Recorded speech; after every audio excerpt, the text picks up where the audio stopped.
What's up, everybody? In this episode, my guest is Lauren White, assistant professor of theology at Lipscomb University in Nashville, Tennessee. Like me, she's a systematic theologian whose work focuses on biblical interpretation, so we had a lot to talk about.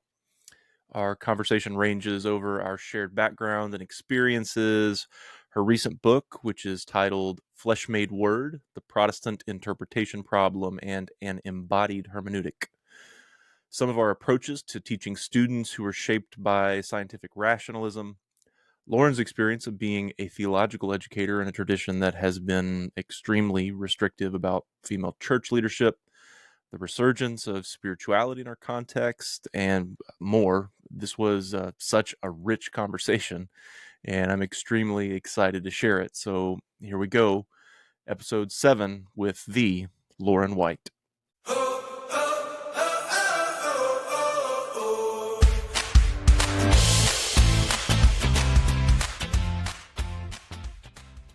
Lauren White, thank you for joining me. I'm super excited about our conversation today. I am so happy to be here. Thank you. Yeah, this is great. So just a little context, a little background for us.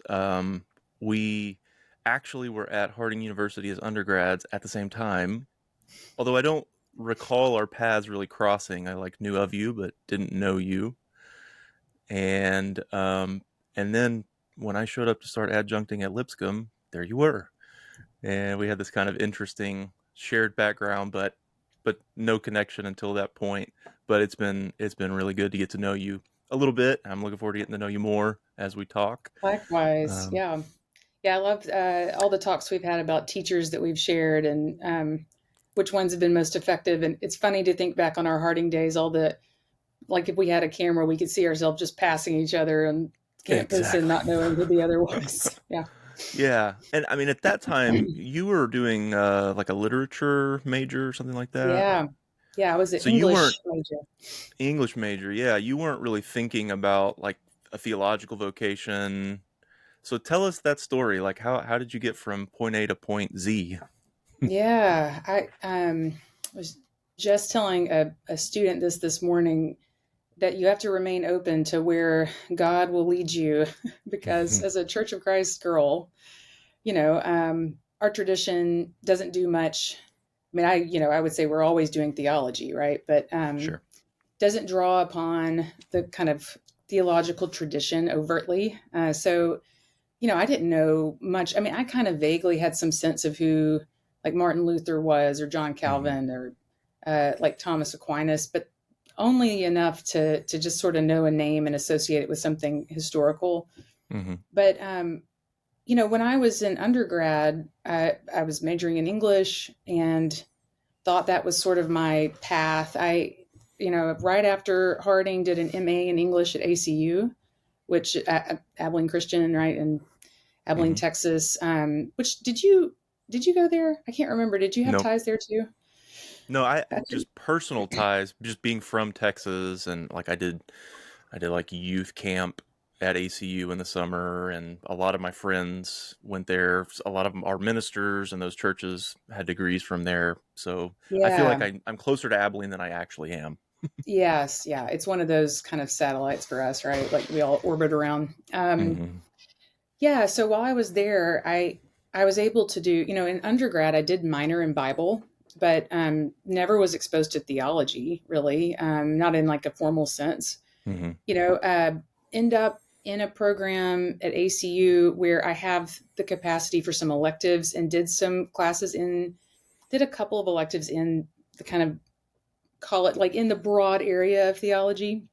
Hmm. Took a class with Mark Love on narrative theology and studied a little under Jeff Childers. Got to read some um, kind of do some historical theology that way. Anyway, so I really loved it. Did my kind of master's thesis on that top kind of overlaps of faith and lit kind of questions.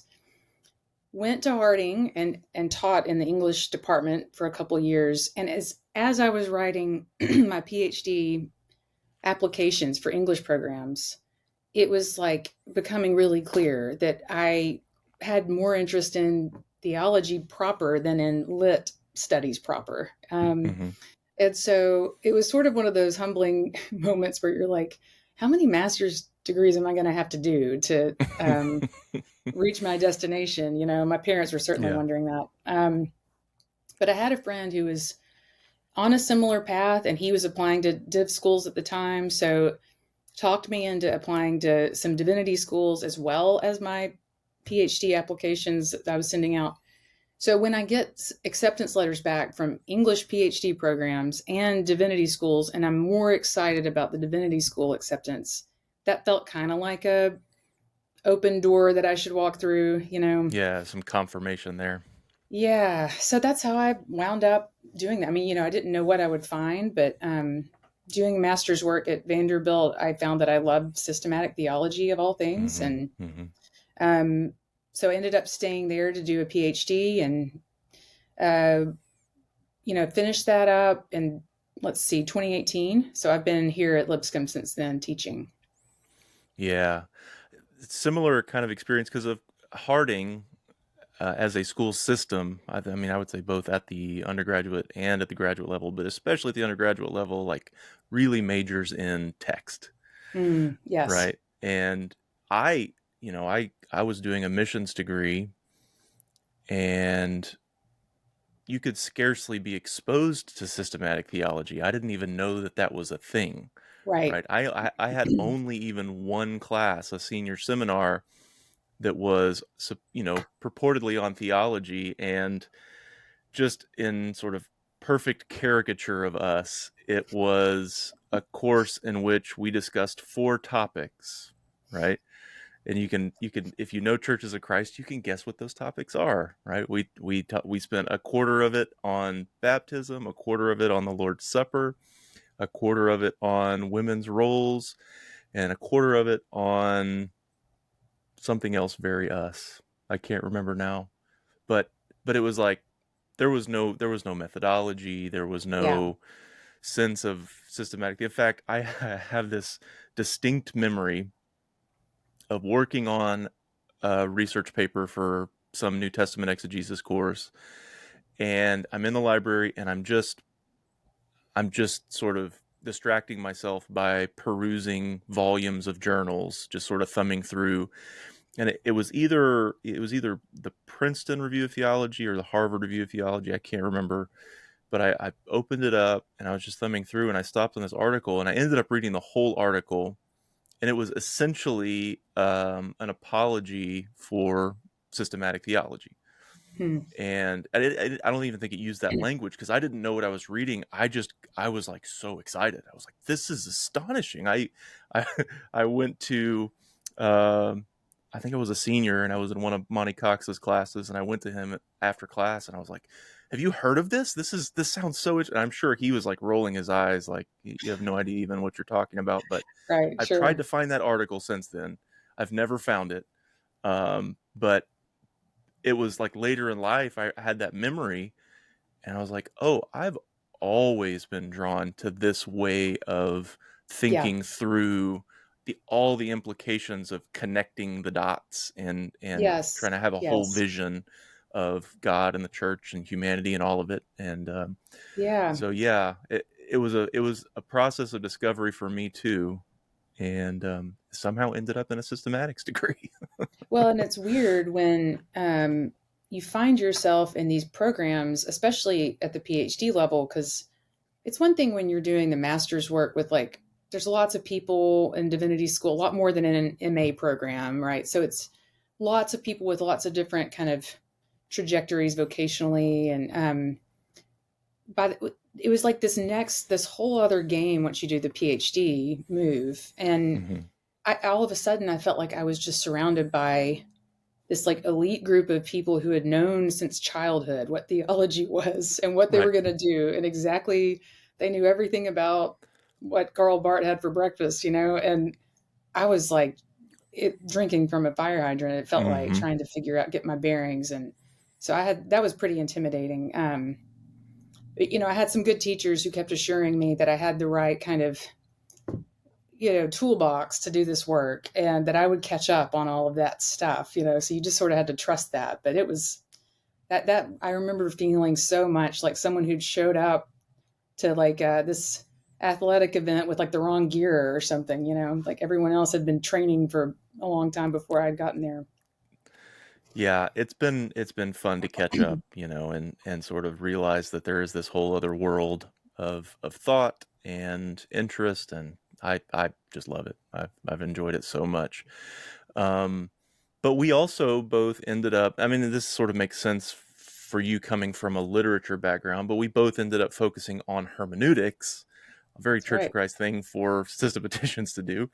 Yes. Um, and I definitely want to talk about that.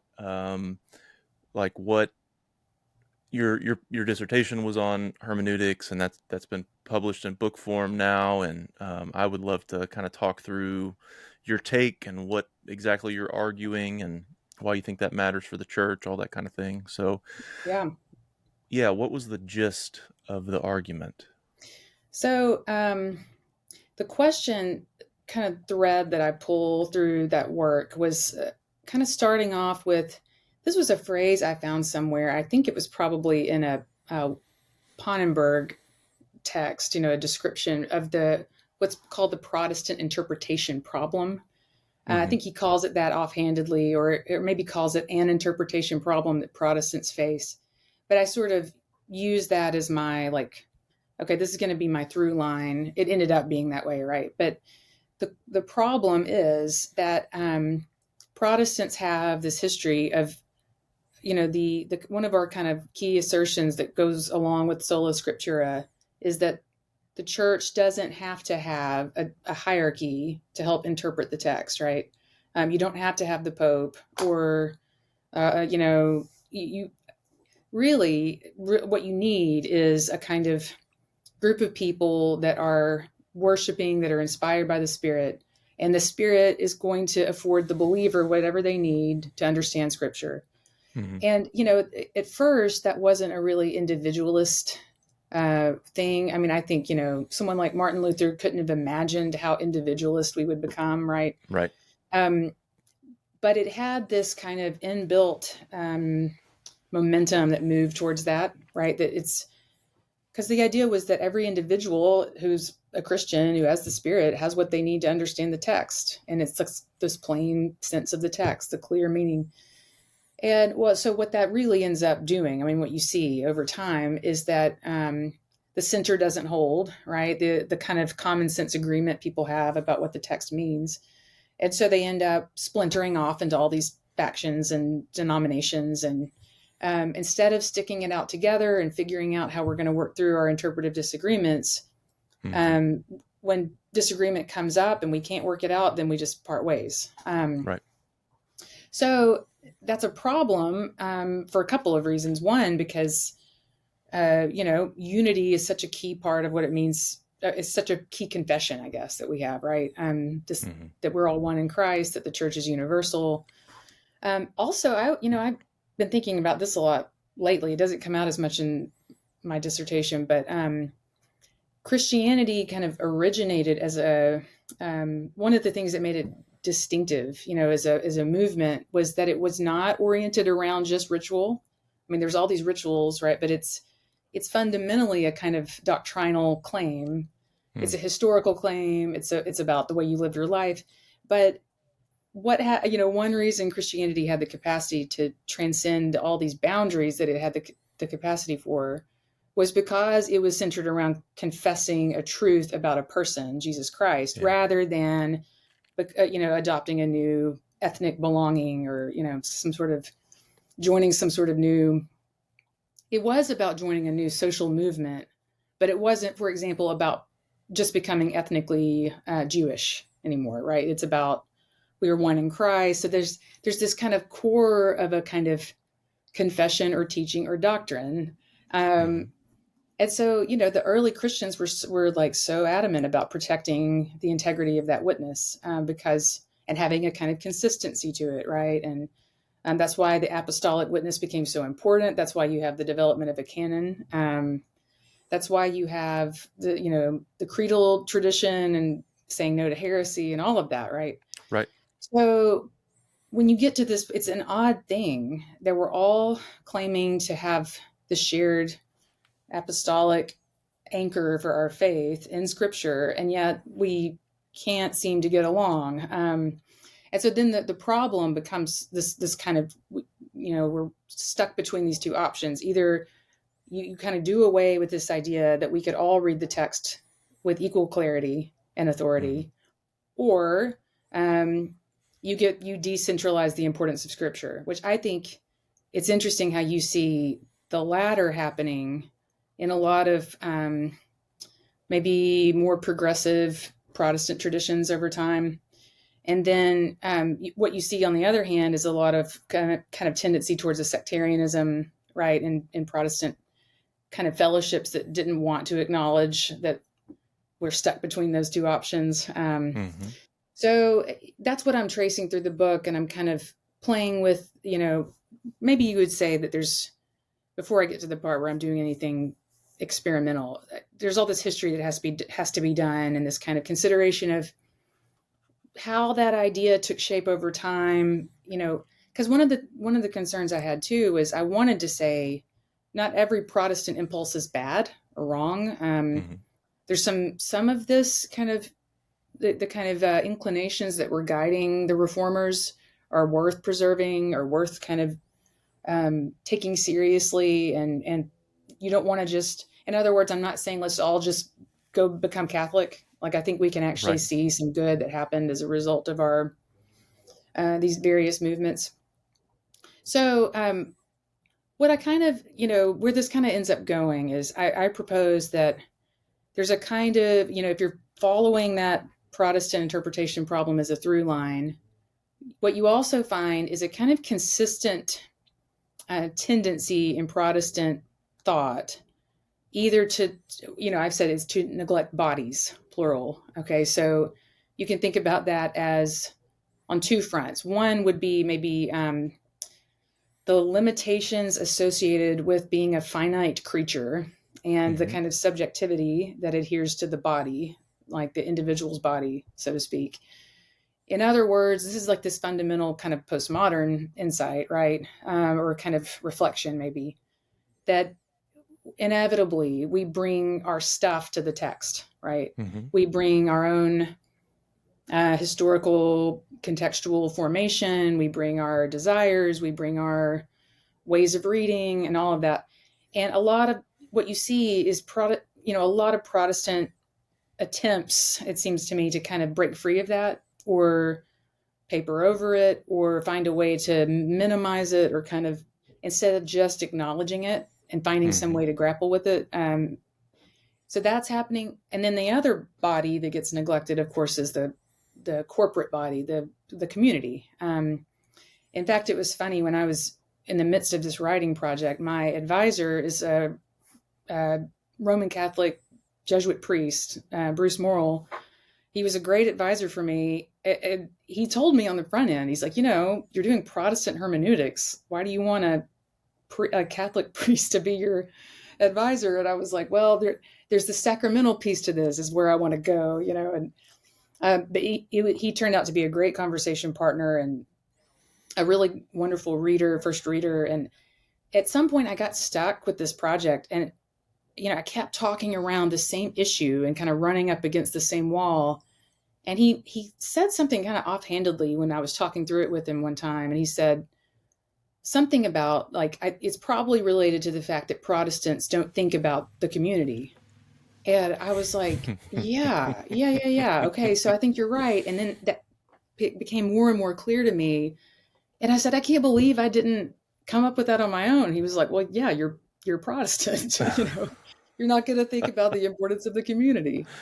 So anyway, I'm going on too long here. No. The kind of where this ended up is this. So I look at, I move through the reformers. I look at, like, what happens during the Enlightenment period, how Karl Barth presented a really important correction to a lot of the tendencies that were happening during, like, either the historical critical movement or the romantic kind of attempt to demythologize the text, some of those movements. So he provides this helpful correction, but then we still needed something more robust in terms of accounting for the kind of, like, maybe you could say positive contributions that the community makes, then Bart can really give us, which then I'm looking at people like Hans Fry and saying, oh, there's so much good here. But even Fry, I say, kind of leaves us with some question about the reader's subjectivity, like what we actually bring to this. So I set all that up to say, maybe it's time that we look outside our comfort zone a little bit and resource other traditions that we've not resourced traditionally. So one of them being like the contemplative tradition. Mm-hmm. So then I turned to look at theologians who have done that work, specifically Hans Urs von Balthasar and Sarah Coakley. So, Mm-hmm. um, kind of natural fit for me to be interested in like the aesthetic theological move. Yeah. And theological aesthetics is kind of providing a helpful lens for thinking about how to embrace the text holistically, looking for like the beauty of the form, right? All these things we tend to neglect when we emphasize a rationalist reading, Mm-hmm. Mm-hmm. which is what we're so familiar with in our circles. And then, there's some ways in which I found Balthazar's, applications kind of maybe overly romantic still. And so Coakley provided this kind of helpful corrective to some of those tendencies. And she's a little more methodologically, she's not as tied to this like Roman Catholic hierarchy. She's a little more traditionally Protestant and preserves what I kind of find as some of the goods that come along with the Protestant project. So the kind of takeaway really in the end is in, let's say, we could use Churches of Christ as an example. Mm-hmm. What are we going to do in this time when we find ourselves needing to we need, what the old ways of doing things aren't really working so well for us anymore. We're all pretty aware of like the church is shrinking. We, the way we would do ministry in our, this particular time and place has changed dramatically from even when we were kids, I think. So there's a lot of awareness, a kind of growing awareness, I think a lot of people have of that we need to be thinking ecumenically, but maybe aren't sure how to do that. And so, some of the takeaway is, well, let's foreground practice. Let's foreground certain sort of formative practices that should be informing the way we're coming together as a community to read this text and to hear Mm-hmm. it. Not foregrounding the rationalist impulse or the kind of tendencies we have to bring our own agendas to the text, being realistic about the fact that we do that, but foregrounding this like posture of prayer, right? And so that means lots of things. It means like recentering scripture in the community of faith rather than in, the academy or in the individual's lap, so to speak, right? Even though I Mm-hmm. think those are important places too. It means using all the resources we have available and not necessarily having a kind of expected kind of hierarchy of knowledge. Like there's going to be a kind of, I kind of talk about this as we should probably expect this kind of messy, sometimes ad hoc process of trying to make sense of things in the moment. And so that means using all the resources we have available, Mm-hmm. and not hesitating to do that, but just being realistic about our embodiment, both our kind of limits as individuals and even as a community, but also the gifts that come along with the communal belonging that's local and universal. And then also that, of course, kind of built in there is turning back to the kind of theological tradition itself as a resource, right? Saying there's this whole wisdom tradition, and this book belonged to, came out of a traditioned people who were, had these creedal confessions. So it means embracing that as well. That is a long-winded answer. Oh no, well, that's what we scholars do. That's Gotta right. gotta say all the things. Um, All the things, and there's so much more to say. right. So, what has this looked like in your personal experience? Like, how have you found ways to implement this in, I don't know, congregational life or small group settings or whatever? Like, where does the traction happen practically? Yeah. So I inherited this class at Lipscomb that John Mark Hicks designed, essentially, like a kind of a biblical. I'd be interested to hear how you would describe it, actually. I think it's a little more in your wheelhouse, some of this, the way to kind of describe what's happening in this course setting. But it feels like we're doing a kind of narratival theological walk through scripture as a kind of meta narrative, but it's not just a narrative, right? We're looking at the way we do it is we look closely at key texts. So you start with the creation narrative. We just went through like looking closely at the Cain and Abel narrative, the flood narrative, the Tower of Babel, but you're drawing out. I mean, it really feels like a kind of exercise in reaching back in the tradition and doing something more typological. Like we're tracing these really, what I think of as these really important threads that weave all the way through the story, all the way to the end. So Mm-hmm. The paradigm of God creating the world in order to develop into, this, to move towards a telos, right? Or the paradigm of God creating us humans to serve as like kind of like priests in the temple of creation. And then how Israel functions as like the priestly people, and then Christ as the high priest, and then the church as the priestly people joining Israel's vocation, right? So there's all this stuff that the point of this course is to help students gain this kind of holistic view, maybe, of this story that holds all of this together. But the sometimes I wonder if like the language of story is a little limited, because it feels like it's something a little more realist than that, if that makes Mm-hmm. sense. It's not just a story, and I feel like sometimes I find myself, maybe this is maybe a more fruitful way to put it. I find myself limited when it comes to explaining to students how it speaks truth, right? Mm.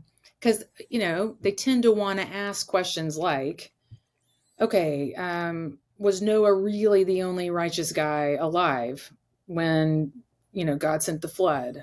Or okay, who did Cain marry? Right? What was going Mm-hmm. on? Mm-hmm. So those questions are these sort of natural questions people bring to the text, and Right. I often find myself saying the same sort of thing to that, which is, um, the text isn't really giving us. That's not the question that it's asking, right? That's not the That's question that right. we're being led to ask. This is asking us to focus on, um, let's think about Noah, for example, and the flood. Let's think about the waters here as waters of, kind of hearkening back to the waters of creation, Mm-hmm. right? And what's happening in this new creation moment, and how Noah functions like a new Adam, and that. So usually that's where we go.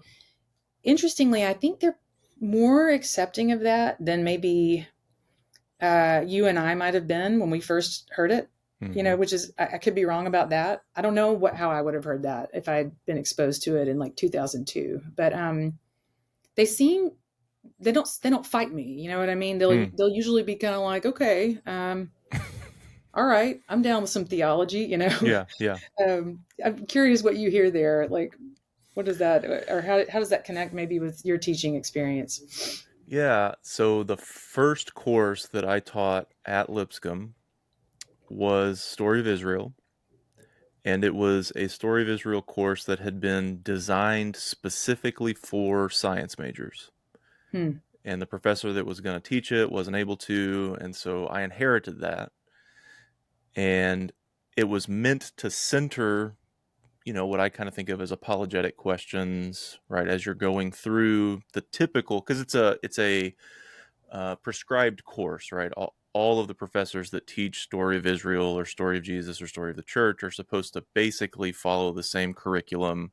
Right. Um, and but they wanted this one to have sort of additional focus on, well, what are these science majors bringing to the the experience of Yeah. studying the story of Israel? And for me, as you put it, that the point is very much that we are bringing things to the text as readers, right? And all of us as moderns, postmoderns, are bringing that scientific worldview, the rationalism, but then more specifically, as far as our epistemology goes, the way that we know things are true as 21st century Americans is essentially uh, through a scientific vision of truth. Mm. Right? We true things are tested um, and experimented on and analyzed in terms of data and Yeah. facts and all of Yeah. that sort of stuff.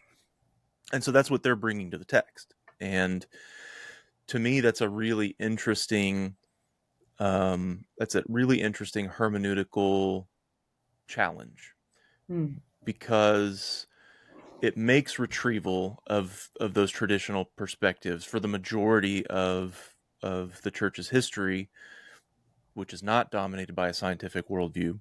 It makes retrieval really challenging, and Yes. it creates this. I kind of think of apologetics as something of a trap that you can fall into, Mm. where there's it is also a tradition, and it's a traditional way of responding to the issues of modernity, right? That started really kicking off in the 1700s and 1800s, and it's just one way of answering those questions. And to my mind, it's generally a way that says, all right, I accept the terms of your questions and your objections. I accept that this is the right way to approach the text. Yes. Yes. and and what I find powerful in the narrative approach, in which I end up saying over and over, let's let the text do what it's trying to do. Let's give these authors these I mean and these authors are legendary. This is as a work, just as a work of literature, Yes. objectively, it's an astonishing achievement. These are brilliant minds. Let's give them the benefit of the doubt that they're not idiots. They're not rationalists, they're not scientists, but they also live in the real world. They Hmm. also don't know anybody that's 900 years old. They also don't, like, so what are they trying to do? Let them tell us what they're trying to do. And the narrative, in my thinking, becomes an alternative worldview. Mm. It is itself the thing that's sort of pushing back and saying, all right, you have a whole story about the way the world works, but there's other stories about the way the world works. And as Christians, we approach scripture in this posture of openness to it changing our understanding of reality. Yeah. And what it's not trying to do is say, oh no, the reality of the world is that you don't have to ask questions like, well, who did Cain marry? Like, you have to have some sort of answer to that question logically, right? Hmm. But it Hmm. may be more interesting to look at the world through this narrative lens and ask different questions than that. Like, what's really important here? What's the truth that we're after, right? Yes. Does the truth of the answer to that question shape you as a human being? Well, no.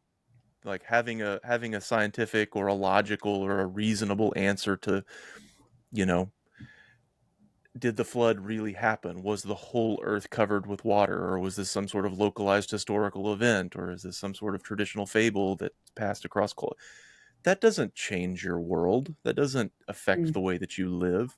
Mm-hmm. But if you understand, I'm thinking of the Noah story here. If you understand that this text is trying to tell you that you live in a world in which an endless spiral of violence will culminate in the destruction of all life, it makes creation untenable. It makes the Yeah. project that God set out upon break down, and it's human violence. I mean, that's the thing that Genesis 6 really highlights over and over, that leads up to, I mean, all the way from Yeah. Cain up into that moment, is like, once people start killing each other, the project unravels.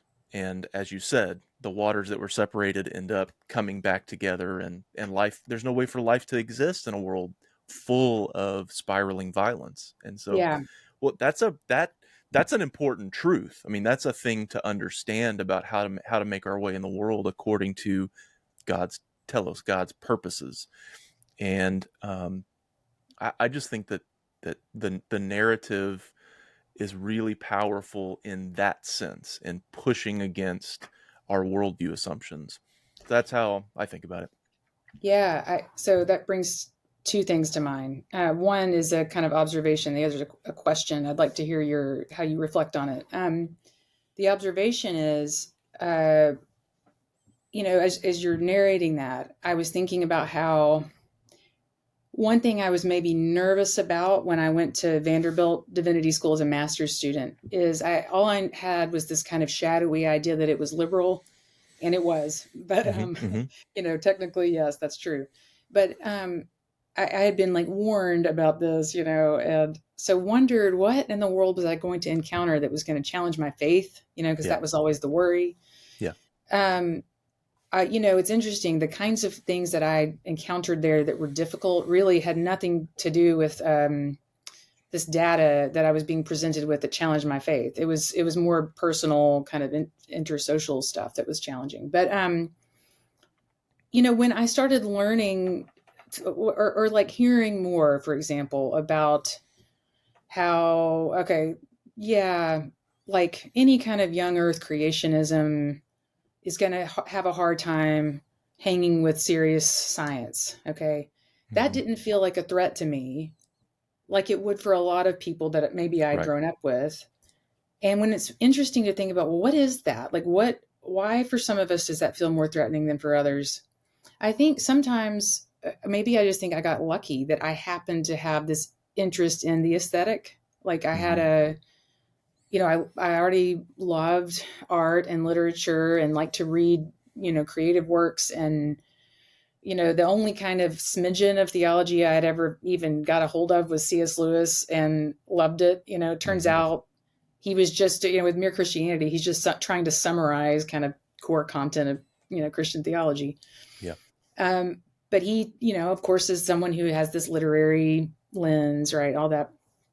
So I feel like being able to, so what maybe my observation is there's this unfortunate kind of oversight that happens when you start kind of downplaying the importance of the humanities and the Hmm. formation in philosophy, literature, the arts in general, kind of cultivating this sensibility or proclivity to see things as true, and that truth comes in these kind of narrative forms or poetic forms, Hmm. and that finding out that a story has been told or crafted in a way that doesn't align with our kind of expectations that are modern, historically, scientifically, kind of empirically oriented, right? Doesn't make it less true. And it also doesn't mean that something didn't happen. That's kind of the other thing I tell my students is, something happened. Like something, we don't have but what we have here isn't even coming to us, in the genre, so to speak, of literature that claims that it's recording, this is as we would record data for a lab, right? Yeah. That's just not what it is. So, Right. like, it's for us to try to keep pressing beyond it and behind it to try to reach what really happened in a kind of historicist way it's an unfortunate preoccupation, I think, and that can really just take a lot of energy away from like understanding the text and finding the truth that's in it and receiving it. Yeah. Okay, so that was the observation. You're welcome to hop in and respond to that. But the question I have that kind of links up with that is, how do you see what you described as? Okay, let's go back to the like flood narrative, like the Hmm. a world that's filled with violence that's spiraling, right? How do you see that kind of reading as distinct from a kind of demythologizing project? I think it's distinct because, again, like apologetics, the demythologizing project is focused on this presumptive concern with factuality. Mm, Um, it it's still trying to answer the question, well, did that happen? And if it didn't happen, what does that mean? And I think it's a different thing to say the text and the authors of the text, they don't care about that question. Mm-hmm. Mm-hmm. They're simply not trying to answer that question in many of these passages and stories and so on. And I think that for Christians who struggle with this, who have this preoccupation, it's fair. I understand that that's the world we live in, Right. where we don't have the luxury of the ancients who didn't have to ask that question because for them it very well may have happened that way, and there's just not a lot of evidence to the contrary. Now, that being said, I mean, I frequently emphasize when I'm teaching the Gospels in church, like they also had never met someone who raised from the dead, Mm-hmm. right? Mm-hmm. So I mean, and nobody had ever walked on water, nobody had ever healed a paralytic, so so they do have that issue still. I mean, there's an empiricism to the human experience that's inevitable, that causes you, when you are confronted by the supernatural, to go like, what box do I put this in? Yeah. um that's true. I think it's more intensely so for us because we hit a moment in human history where a vast swath of the biblical narrative became evidently like contrary to scientific evidence. Yeah. And the natural fear is that there's a slippery slope here. If we say this, that, and the other didn't actually happen, or if we say it doesn't matter, that's not the question they're asking, then are we also saying, and Jesus didn't heal people, and Jesus ultimately wasn't raised from the dead, right? Because Right. there is a historical claim being made in that case. And for me, it was, to a large extent, the the discovery of genre that sort of set me free from Yes. that Mm-hmm. preoccupation, because it's okay for there to be more than one kind of claim made in scripture, and those claims can look very, very similar in nature and still be, as a matter of genre, simply different kinds of claims. They're meant to do different things. And so when the apostles say, we've seen Jesus of Nazareth bodily raised from the dead, they're making a certain kind of claim. And in my view, when Genesis tells us that, I mean, pick your pick your story, right? When Genesis Right. tells us that a talking snake tricked the first humans into eating a piece of fruit, I think it's not trying to do that sort of work. It's not Yeah. trying to say this is a videographic depiction of what happened in that moment. And Yeah. it it makes no difference. It makes all the difference if Jesus wasn't raised from the dead. That's right. It makes no difference if that actually happened in a garden that these two people lived in, or if that story is telling us a whole bunch of other deeper truths. And so I don't, and I mean, maybe I'm wrong about this, but that doesn't feel like demythologization to me. That doesn't feel like my preoccupation is, this has to not have happened because it can't. Yeah. Because and perhaps that's because there are things I'm holding on to that I'm saying that definitely happened. Jesus definitely healed people. Jesus Yeah. definitely rose from the dead. And so I'm not demythologizing. That's not my concern. I'm not playing that game. I'm trying to take those stories for what they are, for That's what right. they are Yeah. trying to do, as a matter of genre, as a matter Yeah. of what the theological project of those authors is. And Yeah. I think, yeah. so And yeah, what I that's usually well say to said. what I usually say to students about a lot of that stuff is I'm perfectly happy for that to have happened. I have no problem if that's what happened, or if God chose to do that in that way. Mhm. I'm fine with that. I'm that's feasible for me because I believe in an all powerful God. Um, but I'm also perfectly comfortable with the Bible being able to tell stories that are meant to approach a different kind of truth. That's right. And Yeah. yeah. Yeah, no, I think that's all, like, I would just affirm everything you just said. I mean, I think the point about what significance does it hold for our the truth or untruth of our faith, Hmm. right?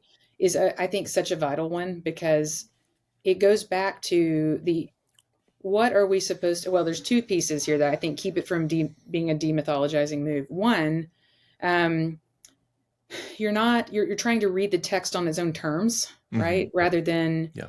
I feel like this demythologizing move, so much of what kind of takes it off the rails is that it's focusing on like the human reader, or the kind of what the human brings to the reading, and the kind of what's evoked emotionally, or something along Hmm. those lines, Hmm. and trying to empathize with maybe the original writer, or something of that sort. When But what you're narrating is attending to the text itself, letting it Hmm. speak on its terms, and then also that question is such a good one of what difference does it make for my faith? Because the claim about Jesus's resurrection being a historical reality makes all the difference. And then whether or not that's true, in other words, like my faith is very much, now that doesn't mean my faith is attached to attempts to prove that, right? Hmm. But I do want to say there's a very different kind of discernment around answering a student's question about that. For Yeah. example, um, it's not okay with me to say, oh, they could have imagined it, maybe they all made it up because it made sense of this other experience they were having. Yeah. I would say, no, I'm not okay with that answer. Right. Right.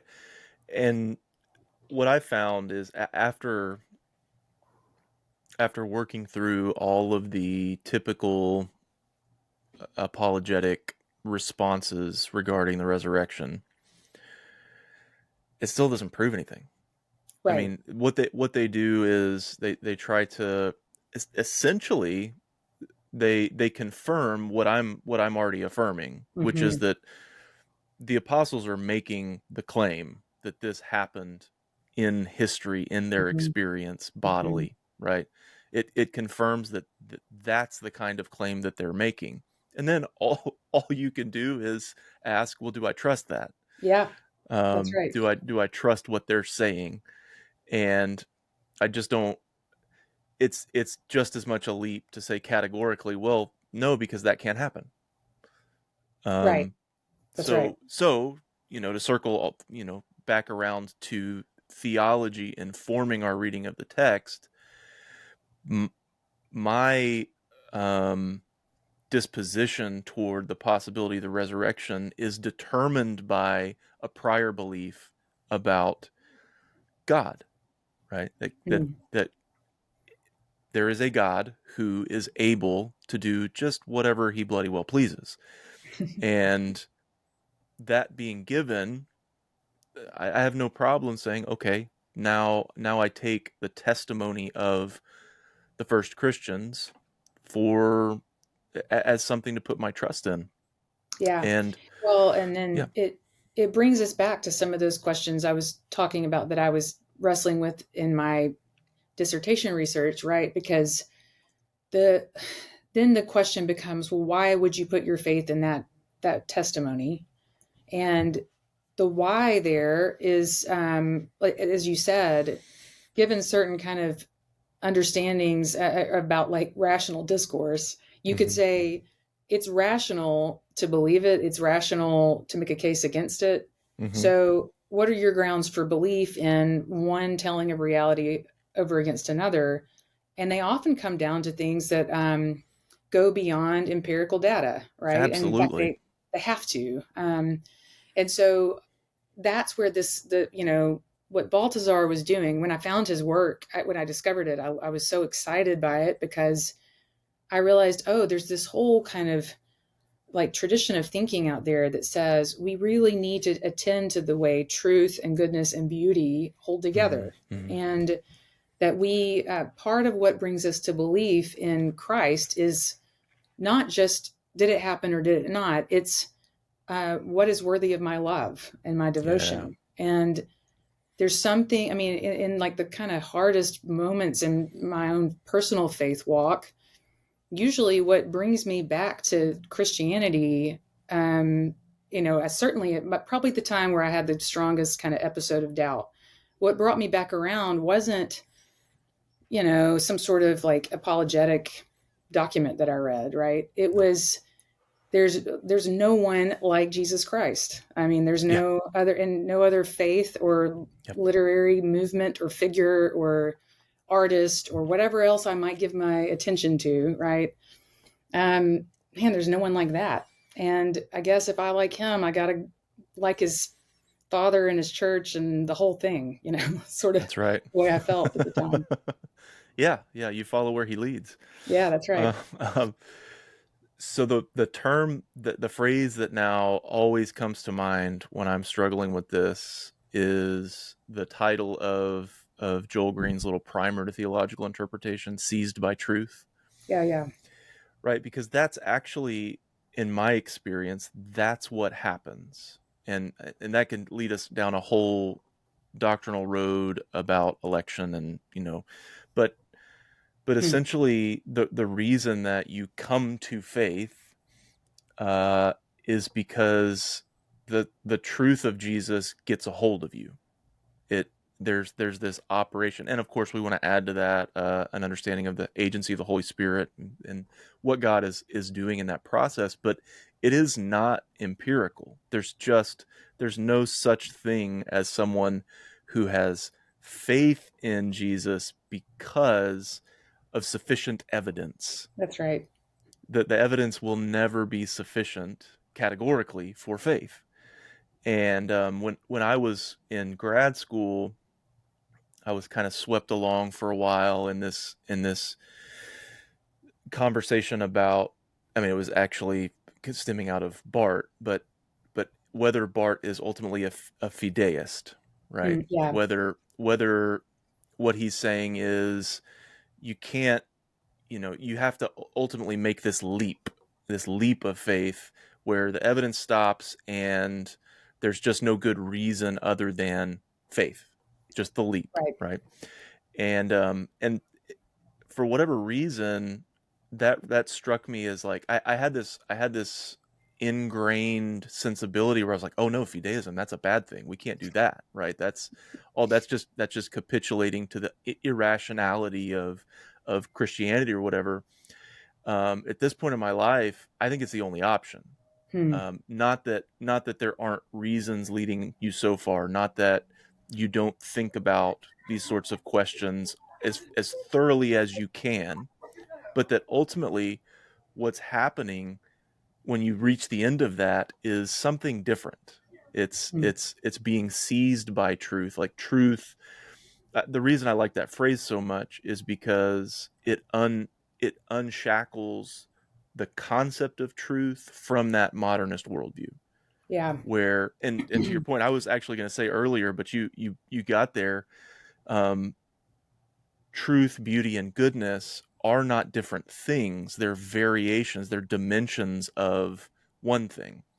And if you can sort of grasp that, you recognize that when you're captivated by something beautiful, or when something really good overwhelms you, it's the very same as the experience of Jesus as the truth, right? I am the way, mm. the truth, and the life. Hmm. Like the Hmm. truth of Hmm. Jesus, it's not that kind of truth claim that modernism insists everything must be. Yeah, And so, yeah, being seized by that to me is a useful way of talking about it.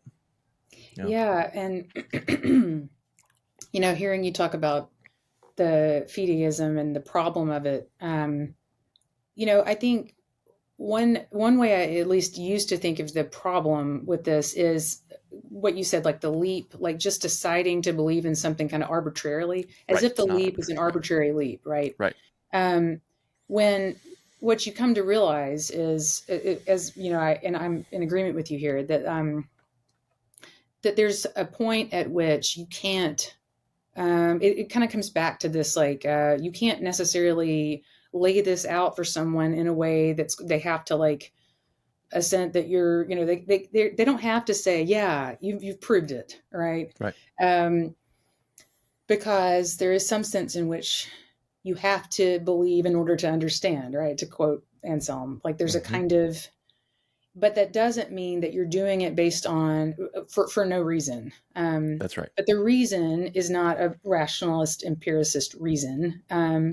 It it appeals to this all these other ways of knowing, right? Right. That we have, yeah. And that's Yep. why I also one thing I loved in when I just was looking into this contemplative tradition is that's also built in there as well, like this Mm-hmm. idea that it is in acts of prayer and worship that we acquire new perceptive abilities that we That's right. wouldn't acquire otherwise, that you can't explain to someone who doesn't pray, something that you've only discovered because you've been a person who's prayed for a long time, That's right. right? Yeah. That's right. Yeah, and that runs uh, parallel to my own argument about missional hermeneutics, right? Because in theological interpretation of Scripture, it's the validation of these spiritual practices. For example, the practices of the church, be it prayer or worship or other dimensions of liturgy, that put us in contact with God. Because the premise of the argument is, at the very bottom level, God is actually real. And so if you have an interaction with that reality, that will change the way that you understand what you're reading, because that's a real experience, right? Yes. And Yes. so parallel to that, I've tried to argue that another primary place that the church meets God is in participation in God's work in the world. And Yes. so you have those experiences, and I recognize that in the way that the world of Christianity is laid out, with this um, progressive, conservative, or liberal, evangelical divide, to the appeal to experience is taken to be some kind of subjectivist liberal move, right? That, oh, now your experience is what's telling you the truth, right? That binary is, I'll just call it nonsense for now. And so I know what it sounds like, but I'm saying we still have to come back to the text. I mean, there's this mutuality between revelation in Scripture and God's choice to encounter and shape the church uniquely through Scripture, and the rest of the reality of our experience of God. And those two things meet. And so it's important. I think I hear you saying, and I'm trying to argue, it's important that the church be intentional about seeking those encounters with God, seeking those moments, those experiences, uh, doing that on purpose, doing that regularly and consistently, so that we have this reshaping of our readerly capacities as we come back to the text. Yeah. Um, yeah. Yeah. And as I'm listening to you, I'm thinking about what, in terms of missional hermeneutics, I don't know how much you've um, thought or had to think about what it looks like to be not just maybe missional, but like evangelical in like a classical sense, right? Hmm. Hmm. In our culture right now, because it's a real question to me if apologetics was ever effective as a strategy to like get people roped in. It Right. probably only worked for people that were it probably only solidified people either for or against the position they already took. I That's don't right. know, but Yeah. there may have been some people convinced that way. But it does seem like there have been some pretty big shifts in sensibilities and um, even just motivations for like being part of a congregation, right? Hmm. Or like church attendance on Sundays. Like that has changed so dramatically just in the last, what, 20, 30 years, right? And but another fascinating piece here when I think about, so what does it look like for the church to live in a way that's invitational or work in the world, right, beyond the worship setting, in a way that is attractive to people, you know. But one way is, you know, I see hints of this all around, even just, you know, here in Nashville, that there's this kind of the sense in which naturalism is dying off. Like there's Hmm. this kind of growing interest, it seems, in a kind of spiritual aspect of reality. Hmm. Now, it doesn't, I'm not sure that's always healthy. Sometimes I think it comes out in these kind of bizarre, maybe new neo Gnostic ways, Yeah. right? Yep. But if nothing else, like people are more interested. I mean, people buy tarot cards and they're Hmm. there's more kind of attunement to like, you know, spiritual energies and Hmm. people use crystals all the time, right? Stuff like that. So I think what's a kind of affordance there theologically, it could be that people are less satisfied with just a naturalist materialist telling of reality, right? And they're Right. maybe more interested. I'm thinking of my students that are kind of okay with when I say the text is doing something theological. It's not reporting scientific data. And they're like, okay, that's fascinating, right? That they have the capacity to kind of live with that and it doesn't seem to shake them. Like that Right. seems to mark something, a pretty big shift. Yeah.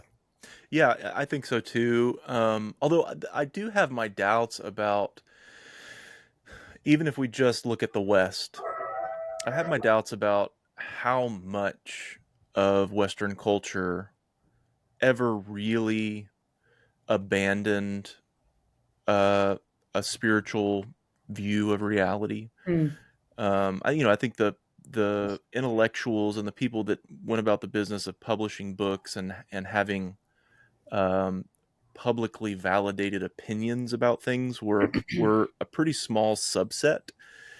And of course, again, I'm saying we all are enculturated in rationalism, and we do have, a scientific worldview, right. inevitably.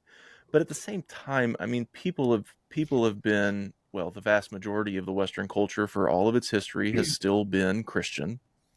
Um, uh, I mean, for the last 2,000 years, I'm saying, and um, even in the midst of sort of high modernization, people still prayed or went to mediums or looked for explanations of the uncanny beyond what science could tell them.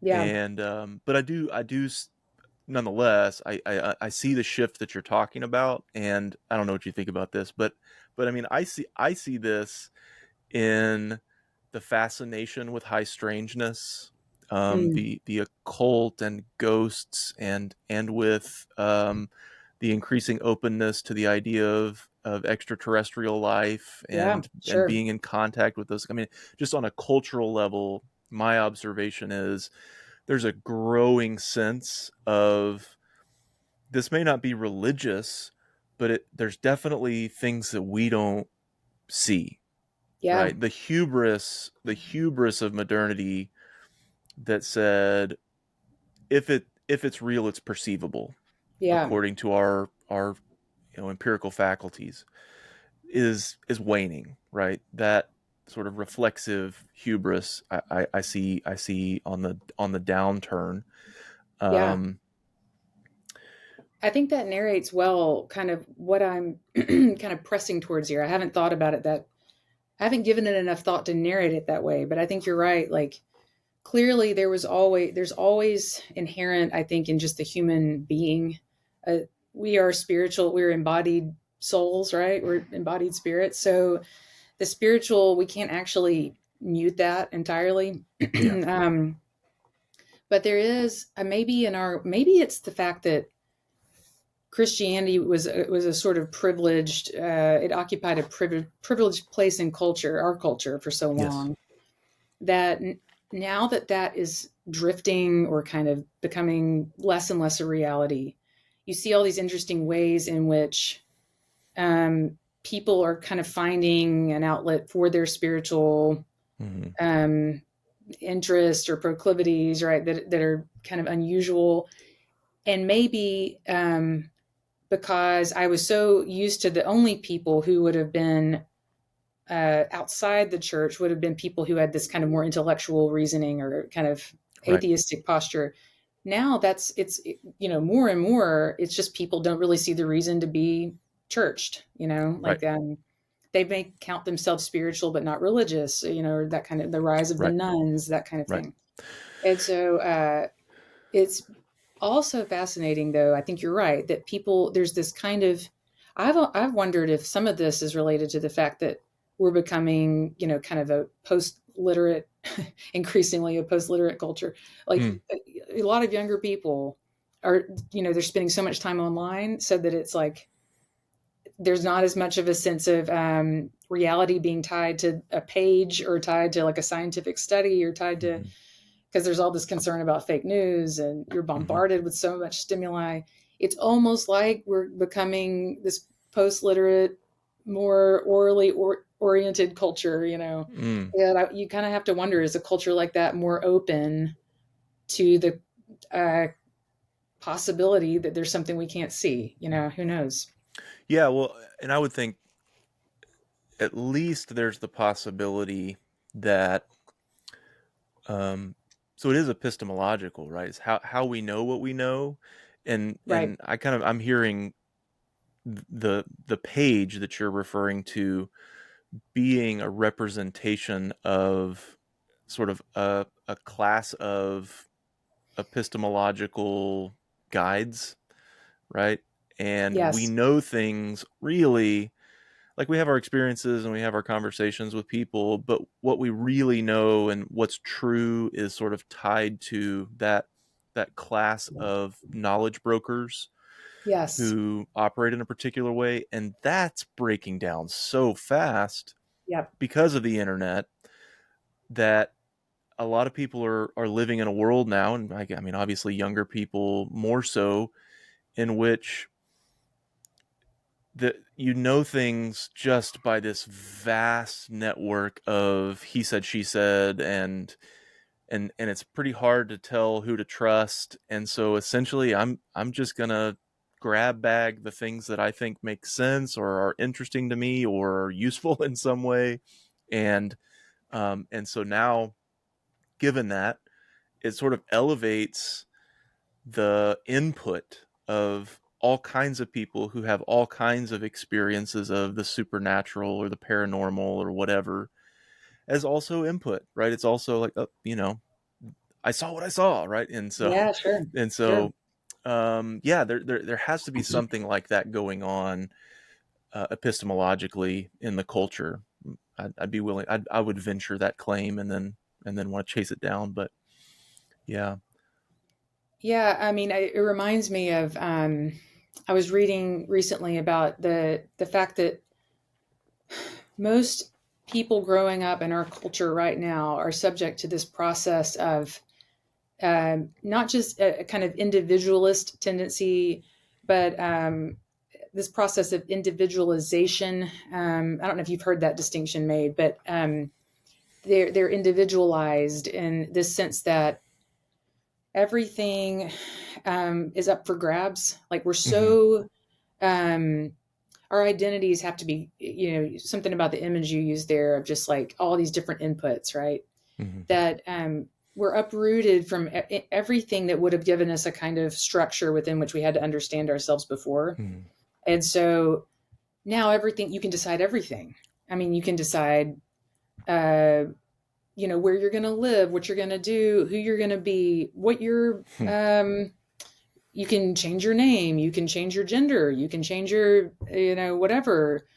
And all of this gets like the one consistent thing you have through all of this is like your tax ID number, like it's your capacity to pay taxes and participate in the market, really, like it, Wow. um, so when you think about what that kind of destabilization does to does to you epistemologically, then you start looking for new ways to kind of have constraints, right? Mm, So I think one way that might be coming out is in this kind of trying to recognize that there is something transcendent, or there is something in the noumenal realm, that's mhm, at mhm. work, and that we actually are limited. Like we don't actually have the capacity to endlessly create ourselves, Right. like, so I think there could be something there too.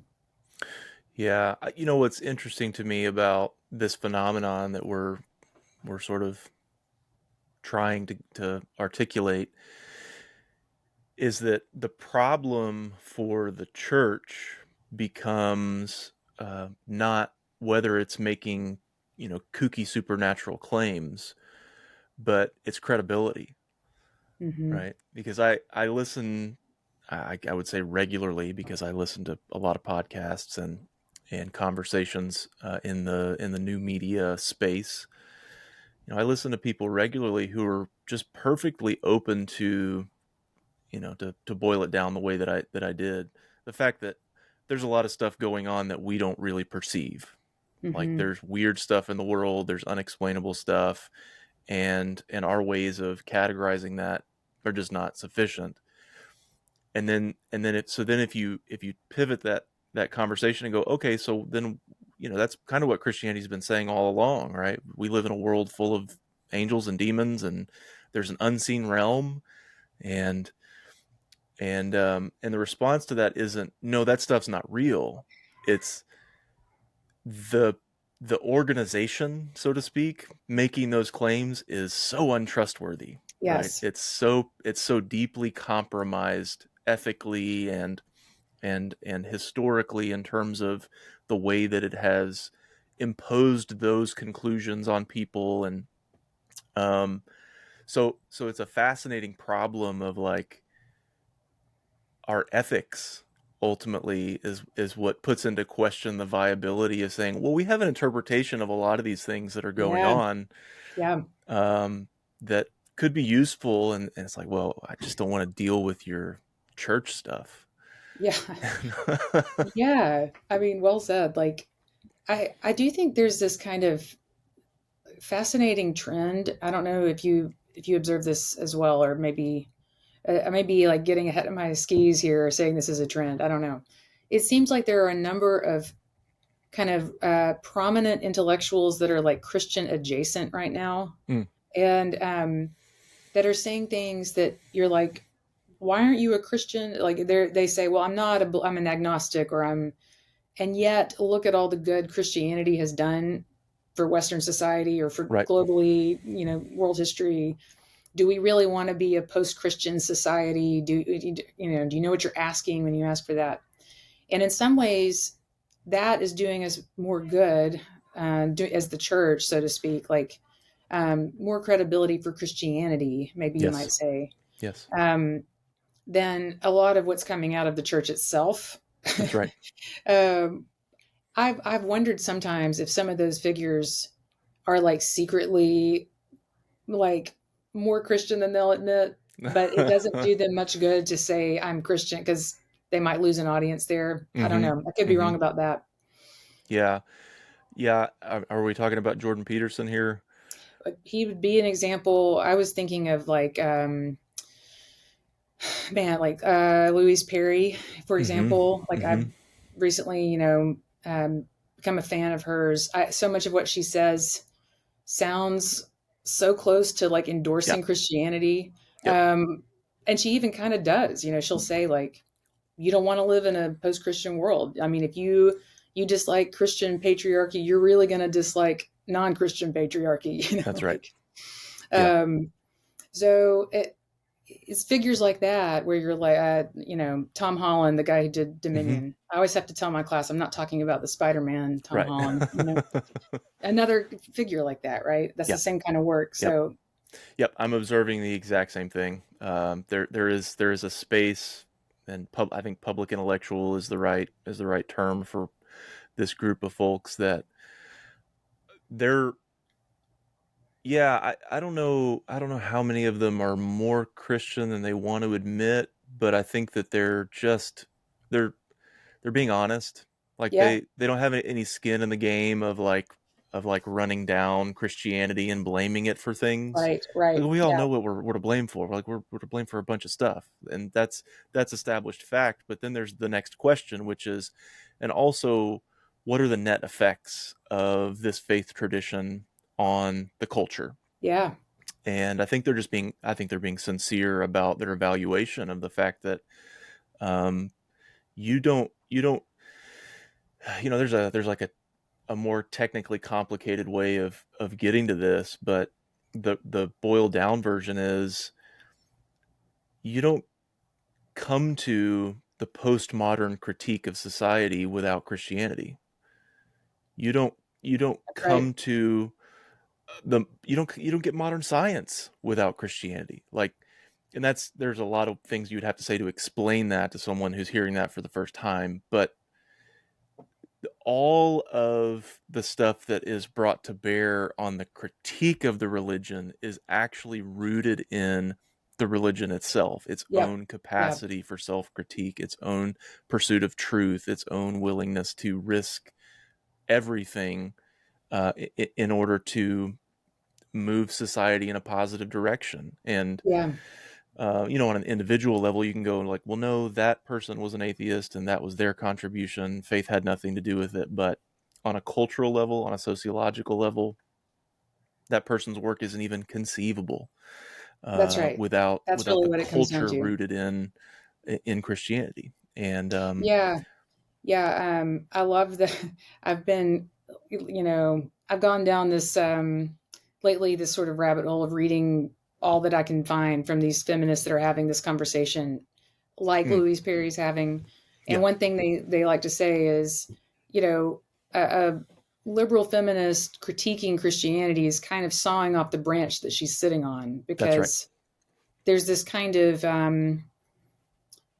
all the dignity women enjoy in our current cultural moment, right? You could, if you just do the genealogy and you go back, you dial it back, you realize that came about because of the influence of Christianity, on Western society, originally, in the Roman Empire, right? Hmm. And yeah, do we really want to say we want to get away from that entirely? Yeah, so asking those questions about the consequences of that is a fascinating conversation to witness. I do wonder. I don't know. I kind of get stuck a little bit on this idea of Judeo-Christian quote values Hmm. that we want to preserve in isolation from the faith itself. Yes. Just how Yeah. feasible that actually will be.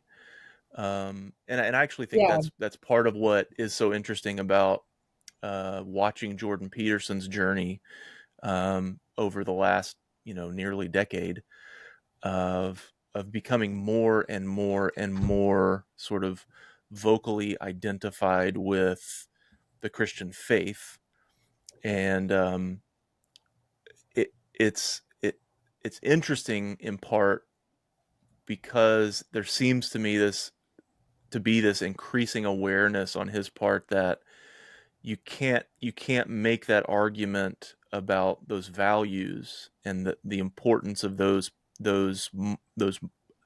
moorings for society in separation from the biblical narrative that gives them meaning and Yeah. and and by which you would understand and hold those values as a society. And so I don't know, it's been fascinating to watch that unfold. Yeah, it's um it's kind of like,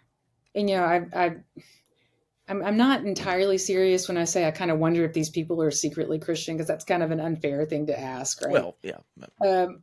But to the point you're making, part of me thinks that that line of argumentation can only go so far. That there, if you're going to say I'm not Christian, but look at all the good Christianity has done, Mm-hmm. um, at some point, it begs the question of, well, then what would it take for you to find this to be a convincing telling of reality, right? Mm-hmm. Like the Christian narrative about what's true.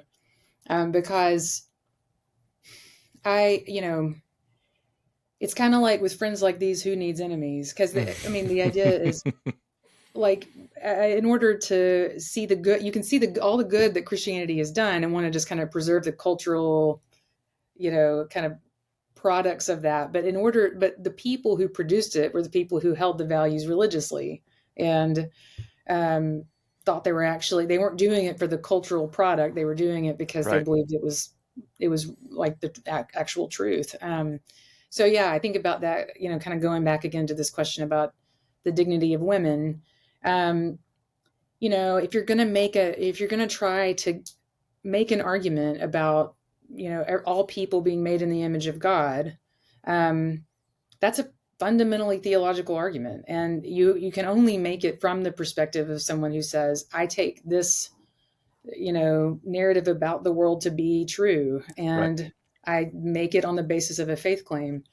So at some point you're asking people to get on board with a faith claim there, right? Right.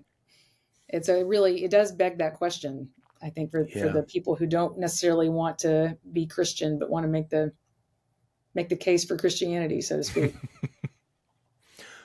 All right. So let me chase a different track that you've kind of introduced here. I do, granted that we agree about what you're saying, for as long as I've been thinking about the role of women in leadership in the church and those sorts of things, it has really pained me that in my reading of history and this reality, that this social reality that we're talking about in this genealogy, it's pained me that the church has ended up, in many of its expressions, not all, the church has ended up actually stopping short Mm, of that trajectory of understanding and therefore living out in society the implications of the gospel. I mean, there's a few ways in which that's true, but specifically speaking about women, um, it's like there are aspects of American culture that I feel like are more Christian than the church is, mm, and in regard to the equality of women. That's yeah. one. It just so frustrates me that somehow the church, the very origin of those sort of reforms and movements historically, is the place where so many people have gone, well, but not that far. Mm, And I'm curious. So I was at a John Christ comedy show the other night, and he had this really funny exchange. He was kind of trying to make this comedic point about the fact that we all change our minds about things, even big things.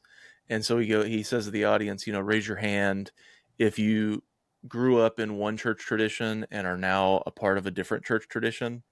And it was like three-quarters of the audience, mhm, and so mhm, so then he starts doing audience interaction. Okay, how about you? Where did you start? Where did you end up? And he's cracking jokes about each tradition as he goes. And a lady raises her hand and he goes, okay, where'd you start? And she goes, Churches of Christ. And of course, he's talking to people that are in the first few rows. And he goes, oh, what's it like being this close to the stage for the first time?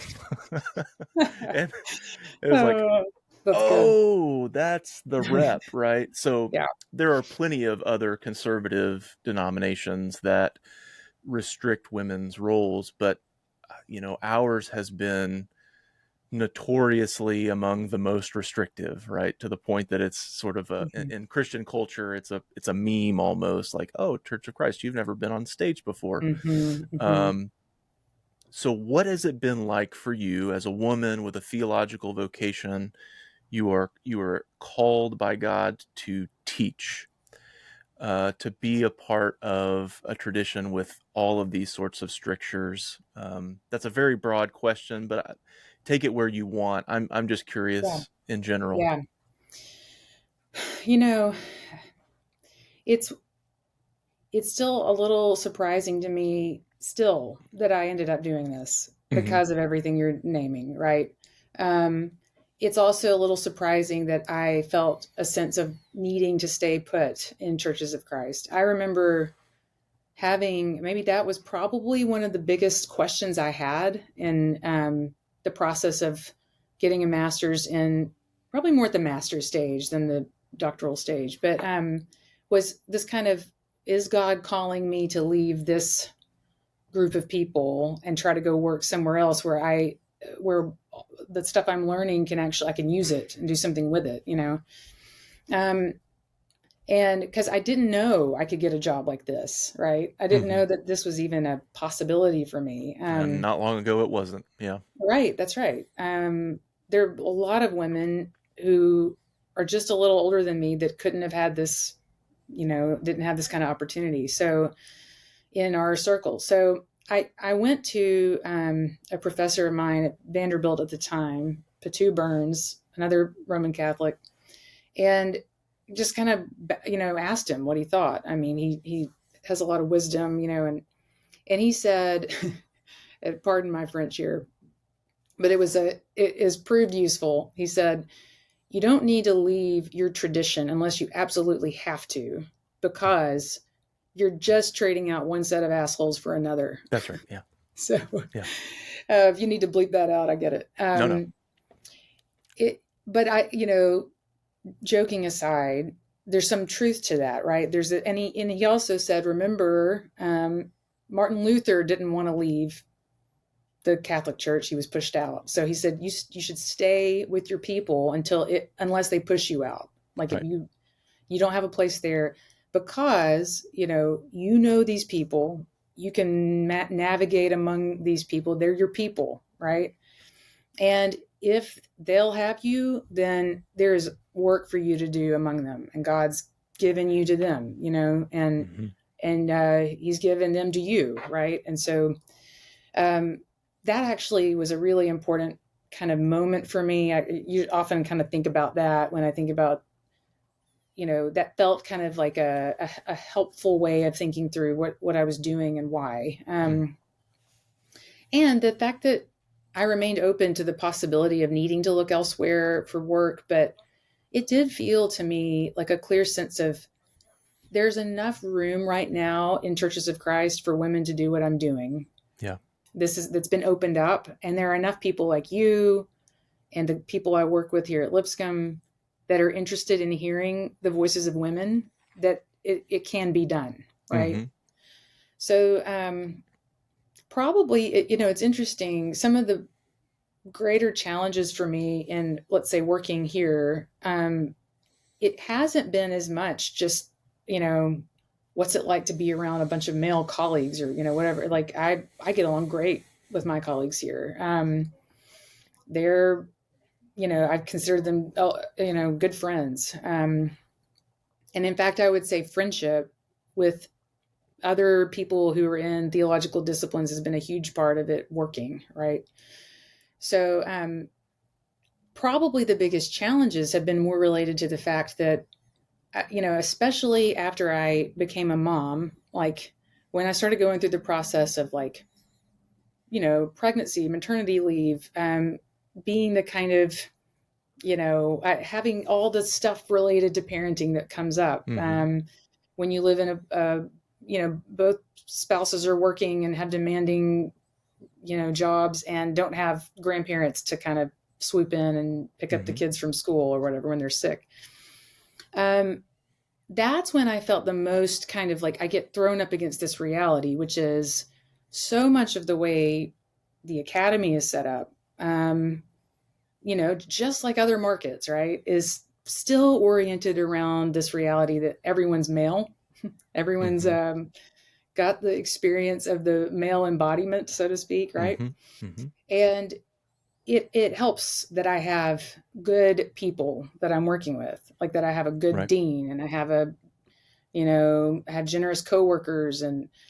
But in terms of a systematic question, it's like you can't always count on having a nice boss, right? Like Right. there should be systems in place that recognize if we're serious about saying we want women to be part of this thing, then we need to recognize the fact that women have a very different lived, embodied reality that they're dealing with, especially when it comes to childbearing, right? Mm-hmm. And so, I'm trying to give a tangible example of this. It might just be the fact that tenure clock is the same for men and women. That I have male colleagues who've gotten paternity leave, but they talk about, oh, it's such a great time to do your writing. But maternity leave for me is not a great time to do my writing. I'm in a fog. I'm nursing for like a million hours a week. I'm like Oh barely man. surviving. Is what it feels like, right? And so I mean, this feels like such a kind of clearly, my problems aren't huge if that's my big problem. But you hear what I'm saying, right? Like I there's this do, kind yeah. of lived reality that it feels like it's not just here. I mean, that's what's interesting. I mean, it's probably a little bit highlighted for me because I look around and my colleagues on the hall are all men, Mm-hmm. and I see them dealing very differently with the challenges that arise than I am because I'm a mom. Mm-hmm. Mm-hmm.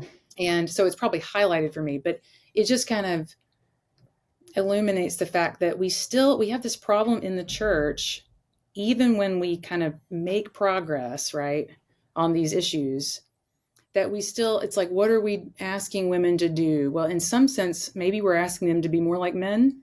Ah, um, and I think women themselves ask that of themselves. Like I feel like I kind of expected that of myself, mm, and then I think, and I think I've said this to you before.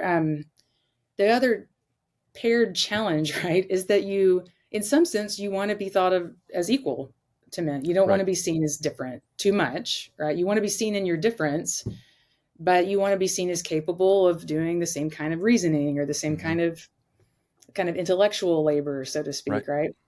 Um, but so there's this kind of like, don't discount me as having that capacity, but please recognize that I have this very different experience that I'm navigating. And in order to even do this without burning out, Mm-hmm. I'm going to need there's going to need to be some give or some accommodating of that. Right.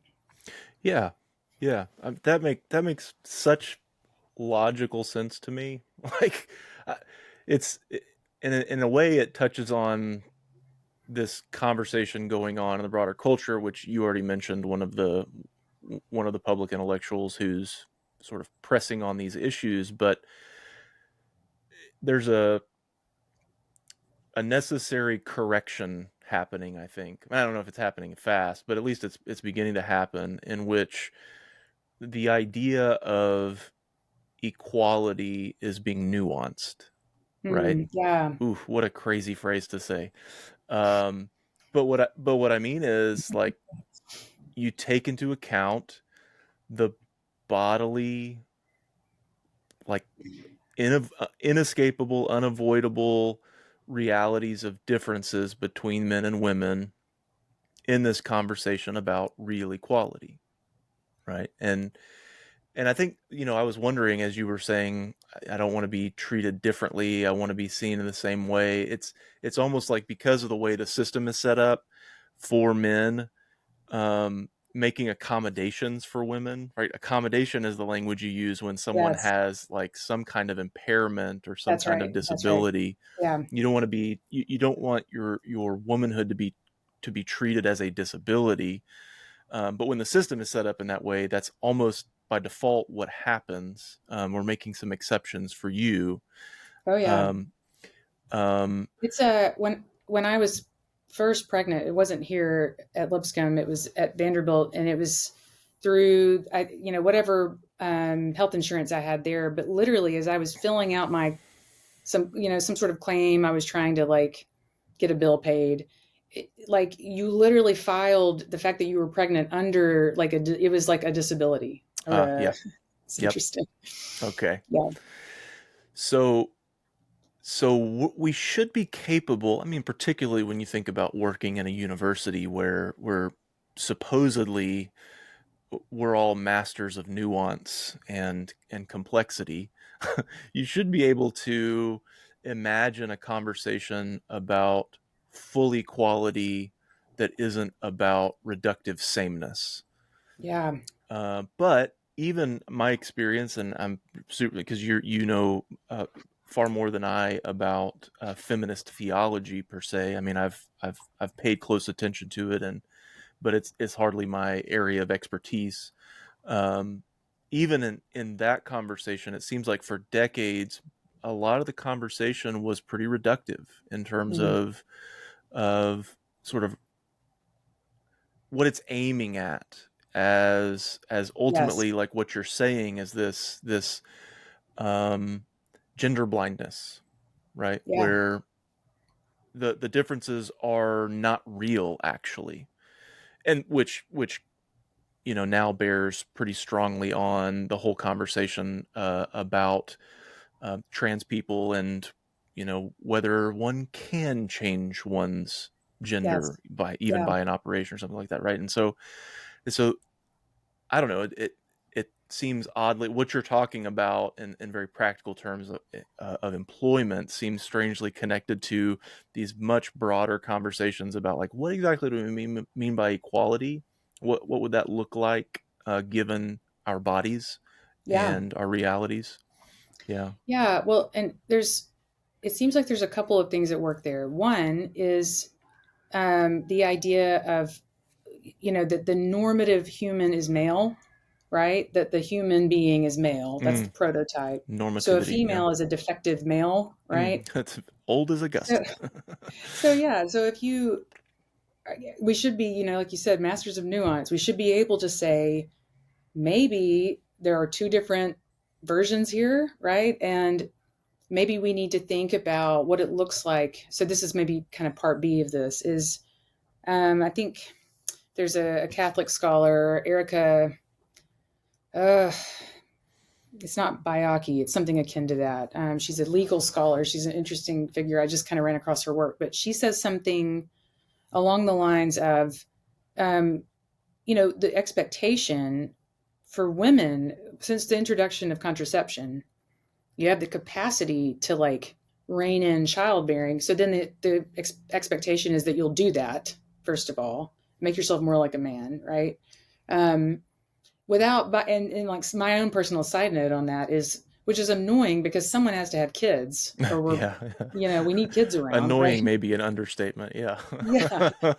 So, but then she says, what's kind of screwed up about this is that the idea for men is also kind of screwy because the idea is that the ideal is that you wouldn't have anyone dependent on you, right? Hmm.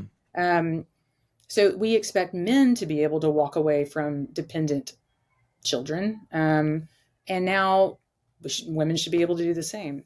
So instead of letting the female experience of childbearing and being like dramatically interconnected with this little person, right, that like changes your existence in so many ways, and you can't just say I don't care about you unless you're there aren't many moms who want to have like have a baby and then go right back to work 2 weeks later.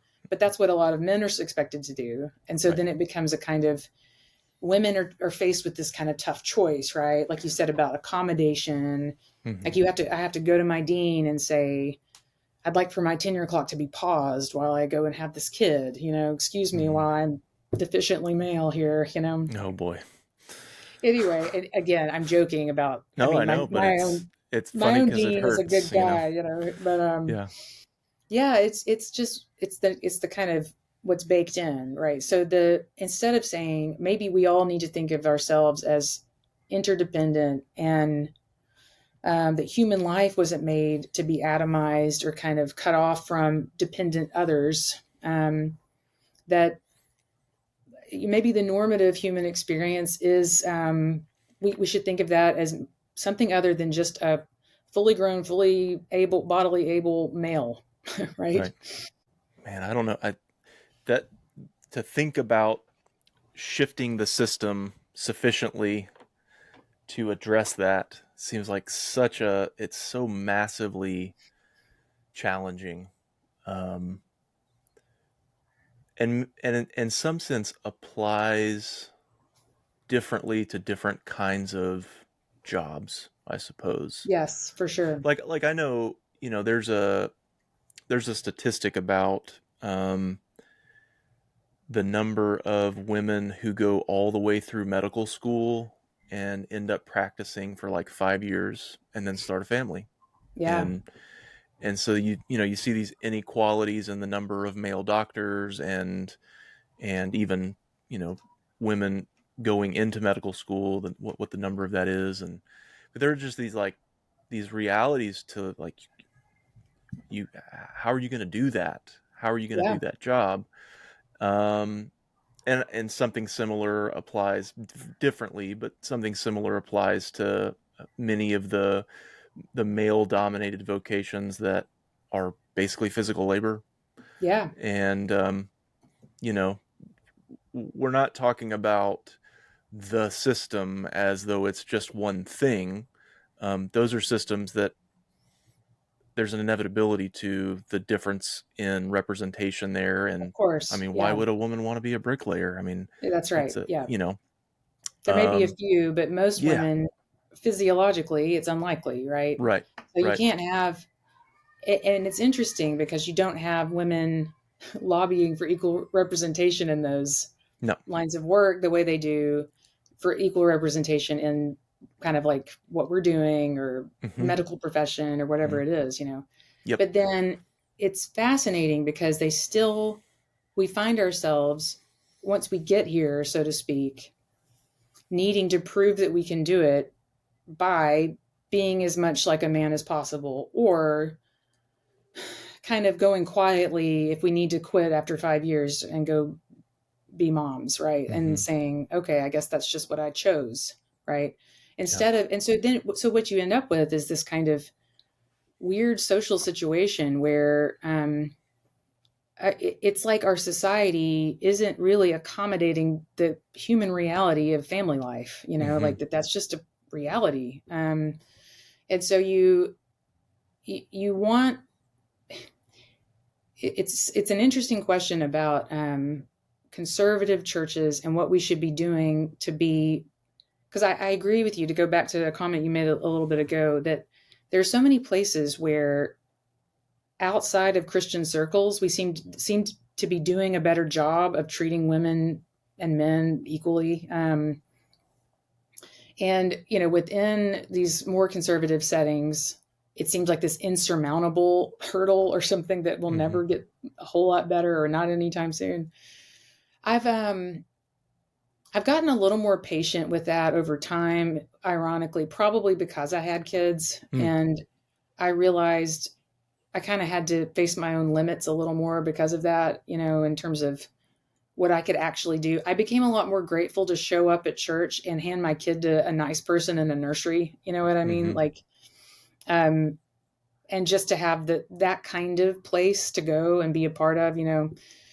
Um, I also became a little more patient and understanding of women who had made sense of their lives in a more traditional Hmm. kind of paradigm, Hmm. Um, and maybe I think one thing that I think is really important is for these churches. So like the church I'm a part of right now has gone through this long process of, trying to figure out like what it looks like for women and men, or can women and men be equally gifted for leadership, and if so, how do you move towards that kind of equality in a way that's healthy for the church, right? Hmm. And, I've been a part of this conversation, in various respects for a long time. And one thing they've heard a lot of from me, to the point where they're like, we get it. We know this is your your position. But when I always say is, I think it's really important that we make these moves because of what we're discerning as God revealing to us through Scripture, through our practices of prayer and trying to discern together as a community, rather than doing something quickly to meet a cultural moment, right? Or Right. to kind of Right. be just, right? Mm-hmm. Mm-hmm. All which is kind of an unfortunate claim to make, because it's not that justice isn't like right at the heart of Scripture. It is, Yeah. but I know you hear what I'm saying there. There's like this. I do. I just actually had a version of this conversation with Martin Rodriguez on the podcast, and man, I'm not sure I love exactly what I said or how I said it, but but it's something to that effect, right? That there. So strangely, like I'm an egalitarian, saying um, the women's role thing isn't the most important question, right? And Mm-hmm. so we had a Yeah, long conversation about like, well, okay, how does a woman hear that? It's easy for a man to say, sure. and what do you mean by that? And I try to qualify my position by saying, well, I believe that the relationship between men and women in the church is connected very directly to the gospel, um, and that it is a matter of justice, and that they're like it's. I'm not saying it's not important. I'm saying actually, um, my frustration with the conservative position is like I feel like there's more important. Like we need to get past this issue. Like we need to go ahead and let's get on board with egalitarianism because it's hanging us up, Yeah, and that's where we're going. Uh, there will always be holdouts, but that's where we're going. And the longer we take to sort of grapple with this and make it the main thing that we obsess about and split churches about and all of mm, this, the longer we're not engaged in God's mission in a bunch of other ways, with a bunch of other things that are going on. Um, and yeah, so by relative importance, I don't mean it's not something we need to deal with. I mean it's like there's so many other important things that we need to be engaging as churches, and and we're just behind on this, and we got to catch up quick. We got to yeah, catch up that's quick. interesting. Yeah, I mean, I feel like one thing. I mean, this is a kind of small example of what you're saying, but one thing I've joked about is that when being at Vanderbilt, which is a more it's a more theologically liberal setting, right? Um, it's kind of well known for that. So that's no surprise to anyone. One thing that was kind of nice in that setting for me was that it wasn't a big deal that I was a woman doing this work.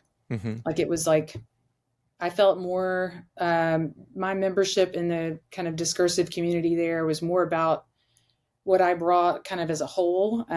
Right. And Yeah. so that was nice. That was nice. Whereas I feel like in Church of Christ settings, if I'm asked to speak or if I'm invited to do something, I have to be aware of the fact that I'm a woman Mm-hmm. who does theological, you know, instruction or something like that. And this Yeah. kind of balancing act there Mm-hmm. that has to be navigated. And part of me, it's not that I think this conversation about can women do what men can do, how do we do it? It's not that I don't think it's important. But to your point, part of me is like, look, I would love for us to just get past having to talk about it all the Yes. time Yep. and drawing attention to the fact all the time that I am a woman doing this work. I would rather you guys like let's talk about like what God's up to in the world and how do Yeah. we get on board. And but I realize it's like in order to get to the point where more women can do that, maybe we have to go through this arduous process of Mm-hmm. returning to the same dead horse is what it kind of feels like, right? Yeah. Yeah. Well, I mean, patience is not my virtue in this regard. I recognize that, but um, But so to the point that you were making that sort of made me recall that conversation with Martin, part of what I was trying to argue was our focus on this is often driven by cultural pressure. And I've already Yeah, said I actually think the culture by and large is ahead of us on this, and so it of should. course. That Yeah, pressure should be there, sure. but it's also that's also bound up with reasons and ends that are not proper to the church. Like Yeah, our that's well said. reasons for what we should be concerned about in regard to gender relationships and the expression of the gifts of the Spirit in the church and on isn't isn't what we would be responding to if that pressure were the real motive for making changes, right? And so I'm totally uninterested in like kowtowing to the the judgment of the culture, even though I think the judgment's actually right in a lot of ways. Hmm. Hmm. Um, I just think we have our own reasons, and those are the reasons that the culture is where it is in the first place. And so it's Yeah, like that's the yeah. frustration. It's like seriously, guys, we um, Well, and that point is really a good one about the ends being different, or the aims, or kind of what's wrapped up in the, because like in the discord, or like why you would have the conversation and what you're envisioning. And that's kind of what I was gesturing towards as well.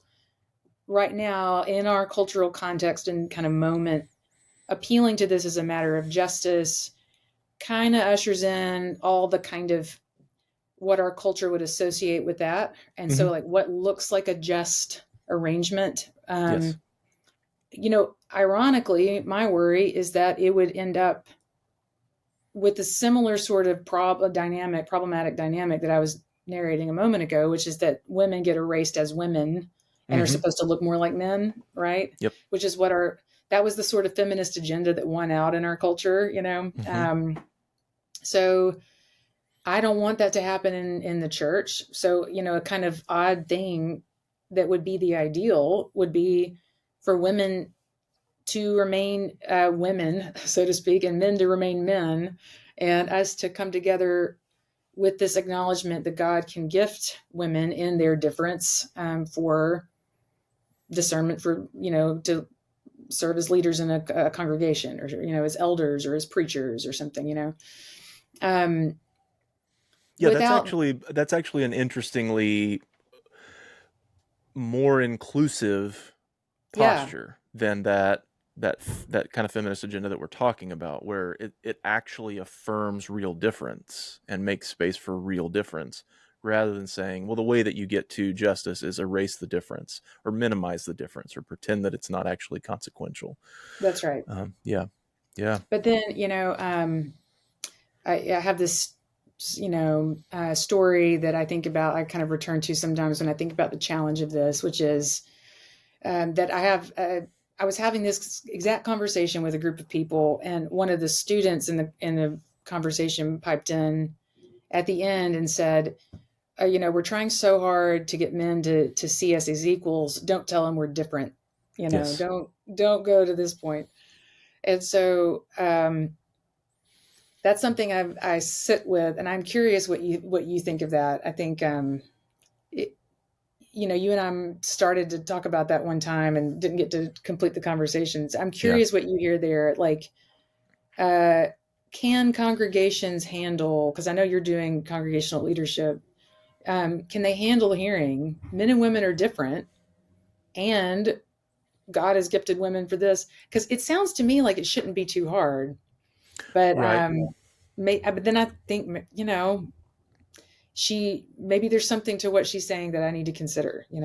Well, it's the trade-off that's being calculated there is understandable. I get the point. It's the same trade-off that ideologues make all the time, where you overstate your case, you exaggerate, because what you want is actually a more balanced outcome, but get the in order to get the dial to move, you have to push as hard as possible in one direction, and Yes. so Yes. you and and the intransigence of the church probably justifies the belief that we've got to just take a sledgehammer to this. I mean, we can't, you know, there, and particularly in individuals' experience. Obviously, I don't have that experience, but as somebody who cares and has paid attention, I could understand many women feeling like, oh yeah, I'm gonna wait my entire lifetime for the church to move a little bit on this. Why in the world would I want to go introducing even more nuance and saying, well, but and then Right. there are differences and we need to make Right. accommodations for this, that, and the other, and I totally get that. Um, I think that the problem is the the trade-off costs more than someone like that student realizes. Mm. Um, because what you're essentially doing is saying we're going to shelve the truth of the matter for a moment Mm-hmm. so that we Mm-hmm. can get the result that we want institutionally or socially, and then we'll come back to the truth later. And Yeah. I think the long, like if you're playing the long game there, it probably is going to end up costing you more to have treated gender as though it didn't really entail difference. There are going to be some massive consequences. I think we may be seeing some of those consequences in parts of our culture. Yeah, for Um, sure. so Yeah. yeah, I Yeah. I understand the mean, there's calculation. I some, just think it may be a bad one. yeah, I know. I mean, that was well narrated. And, it's like a kind of, I think there's also a kind of what's built into that worry that she's feeling is this kind of assumption that our culture's agenda has been on point, right? That in order for women to actually make progress, they had to be more like men Mm-hmm. and had to be seen as being like men. And so if you point out the difference, the worry is always that if you point out the difference, in, like, for example, reproductive capacity, that Mm-hmm. people are going to assume, and it's not crazy to think people would assume, because they have there. I mean, there's like historical evidence that people have said women can't be leaders of nations because they get periods or whatever, Right. right? And so there is this kind of, if you highlight the fact that we are different at all, like, people are going to question a woman's capacity for, being rational or Mm-hmm. being Mm-hmm. non-hysterical in the way she would lead or whatever. Mm-hmm. Um, but I think, to your point, the will to not there to accordingly just like go full bore with like the other way of framing it, which is like there's no difference at all. Um, it there's so much that you can lose by doing that, and one of them is the capacity for the kind of work that we were talking about a moment ago, which is to say God created us male and female, and the goodness of that embodiment. So if we agree that there are women here that have these gifts, what would it look like to, like, rethink the way we structure, the way we do, leadership in this church, because that's the case, right? And Mm-hmm. because women and men, move through spaces differently, and let women have some say in what would be comfortable or what would be workable, or Mm-hmm. there's all kinds of ways that we can be creative and Yep. innovative that we just simply haven't tried because we're sort of worried about, um, admitting the difference, maybe. Mm-hmm. I think that happens sometimes. Yeah. And it's interesting because I think, when you think about the state of theological education, I enjoyed, the conversation that some of the conversations you've had around this with other guests on your podcast, that we have to be open to all kinds of possibilities, like Mm-hmm. with rethinking how we're going to do this thing, um, because the simple physical embodied reality of it, right? Like, um, the fact that people can't do seminary the way they used to, physically, financially, right? Yeah. This is all changing. So there's these material realities that have changed, and we have to adapt to that in ways that are creative and innovative, other than just putting everything online, right? I Mm-hmm. mean, that might be one thing, but so Yeah. anyway, that just kind of is interesting because I think a lot of these things sort of overlap, that we're at a moment in the church and in the academy where a lot of change might be necessary in order to move ahead in ways that are sustainable. Yeah. Yeah. In order to survive. Yeah. Yeah. Their change is coming, full stop. Whether we engage in change creatively in such a way as to sustain our life is a different question. Yeah, that's right. Um, yeah. Yeah.